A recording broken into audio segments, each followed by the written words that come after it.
কারণ আমি আইনজীবী, কেউ চিকিৎসক হয়েছেন, কেউ হয়তো ইঞ্জিনিয়ার হয়েছে। আপনাদের কাছ থেকে পাঠ নিয়ে আমরা সমাজের বিভিন্ন ক্ষেত্রে ছড়িয়ে পড়েছি।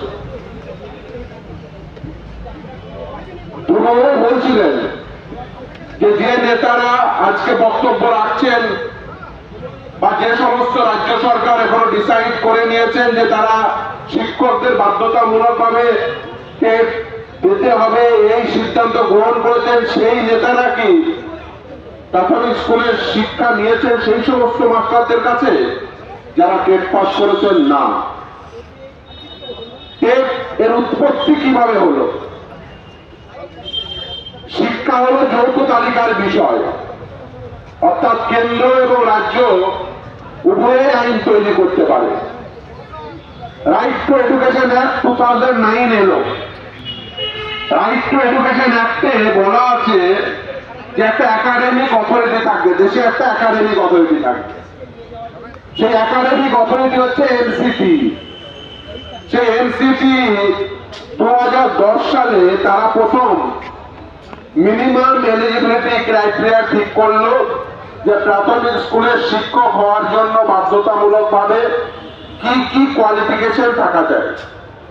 দেখবেন 1 to 5 এবং 6 to 8 দুটো ক্যাটাগরি করা আছে, অর্থাৎ প্রাইমারি এন্ড আপার প্রাইমারি।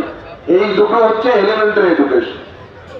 এই এলিমেন্টারি এডুকেশনের মিনিমাম এলিজিবিলিটি ক্রাইটেরিয়া কি হবে? এটা একটা কম্বিনেশন আছে, দেখবেন যে এটা academic qualification and professional qualification. Academic qualification কি? 50% ইন এইচএস, আর তার সঙ্গে একটা প্রফেশনাল কোয়ালিফিকেশন ডিএলএড।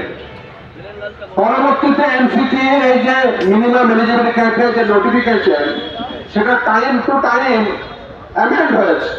2010 সালের পরে 2011 সাল, তারপরে দেখবেন 2018 সালে বিএড কে ঢোকানো হয়েছে অ্যাজ এ প্রফেশনাল কোয়ালিফিকেশন। দেখুন অনেক শিক্ষক আমার রাজ্যে 2020 সালে বিএড পাস করে, আপনারা মাস্টার মশাই, কিন্তু আমার মাস্টার মশাই এসছে। তো যাই হোক, যে কথা বলছিলাম, তো আমার বিএড 2018 সালে ঢোকানো হয়েছে মিনিমাম এলিজিবিলিটি ক্রাইটেরিয়া হিসেবে। তাহলে এই যে কথা বলছিলাম 2010 সালের পরে এই যে একাডেমিক কোয়ালিফিকেশন কি হবে, প্রফেশনাল কোয়ালিফিকেশন কি হবে, তার সঙ্গে এন্ড বলে বলা আছে টেট কোয়ালিফাই করতে হবে। তাহলে 2010 সালের আগে টেট কোয়ালিফাই করতে হবে এরকম কোন নোটিফিকেশন ভারতবর্ষের কোন রাজ্যে নেই। আর 2011 সালে এনসিটি প্রথম টেট কন্ডাক্ট গাইডলাইন প্রকাশ করলো।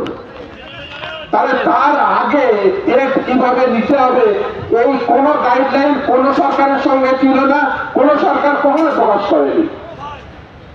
আমাদের আইনে যে কোনো যখন সিলেকশন প্রসেস হয়, তখন সেই সিলেকশন প্রসেসে অ্যাডভার্টাইজমেন্ট করা হয় যে এই সিলেকশন হলে আপনারা একটু বসে যান।